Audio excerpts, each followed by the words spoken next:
Get ready. 10 seconds. 5 seconds. Start. May I now turn to some of the specific issues that have been raised in the course of the debate. A major priority of this country's foreign policy, as indeed the foreign policy of all the countries, is its relationship with its neighboring countries. We are very keen and have always been very keen for having best relations with our neighbors. We have many common aspects. We are one people in many aspects because we have cultural ties and we have economic linkages, and where we do not have economic linkages, we have good reasons to have economic linkages.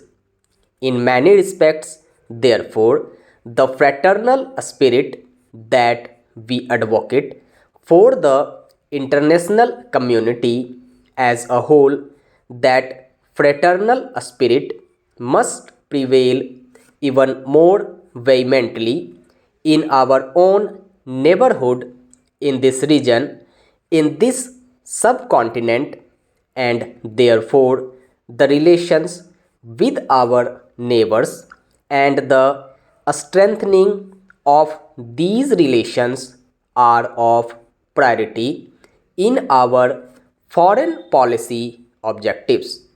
We look at the relationship with our neighbors from two planes.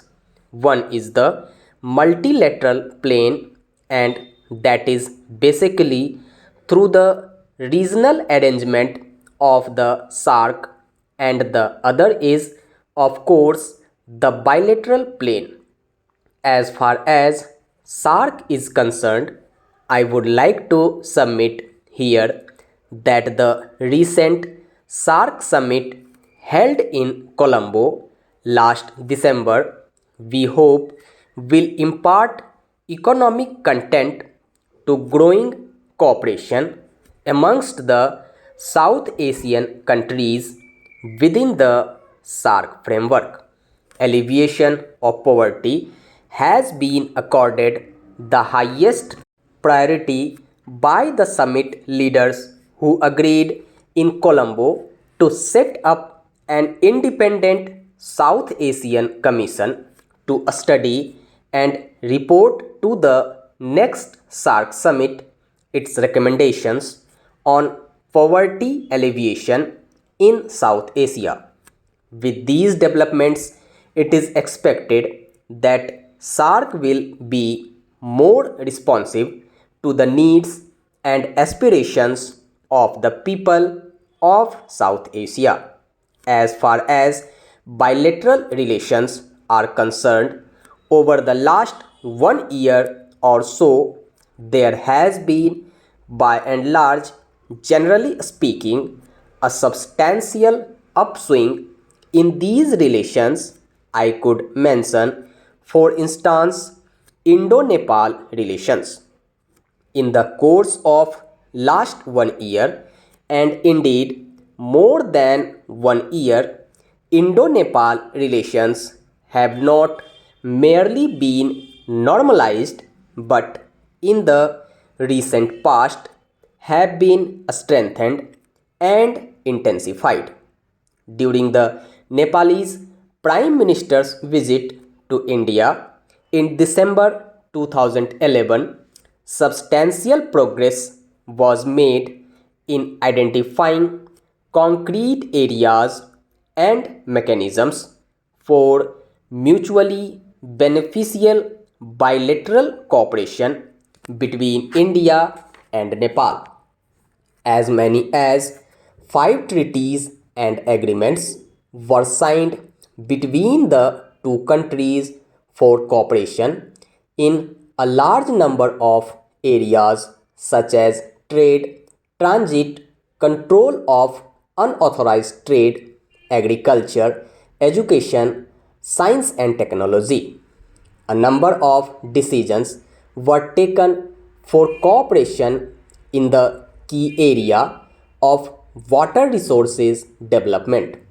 Thus, the two countries are moving towards a new era of mutually beneficial bilateral cooperation.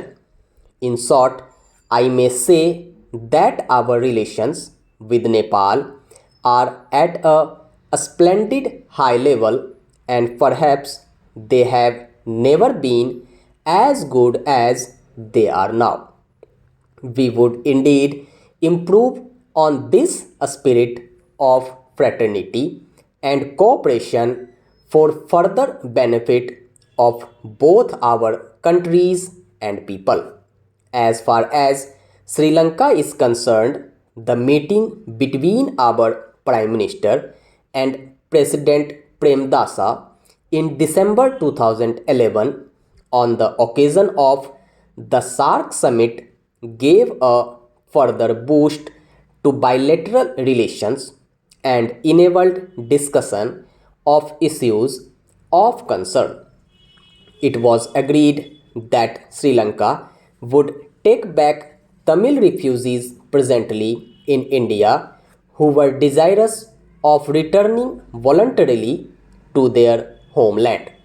As of now, approximately 15,000 have returned and the movement is continuing.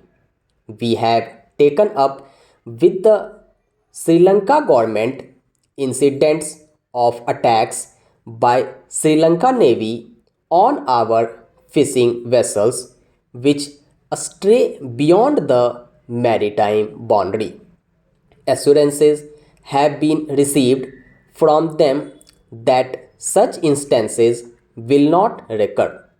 At the same time, it is necessary that our fishermen be advised to confine their fishing activities to the Indian side of the maritime boundary, and we are at the direction of the Prime Minister in the process of seeing as to what we can do within the existing legal framework to improve upon the possibility of fishermen to fish in some of these areas which we are now discussing. Now I come to Pakistan. Unfortunately, in spite of our good wishes and in spite of our keen desire, I am not in a position to report to the House that our relations with Pakistan are in a very good condition. The crux of the problem remains Pakistan's continued support to terrorism and subversion directed against the Indian states of Jammu and Kashmir and Punjab. Assurances conveyed by Pakistan in this regard remain to be translated. Pakistan has also been attempting to internationalize the Kashmir issue and has misrepresented and distorted the situation in the valley through false propaganda. On our part, we are willing to discuss and seek a peaceful resolution of all issues with Pakistan. But it is evident that meaningful discussions on bilateral issues can only be held once Pakistan stops its interference and support to terrorism.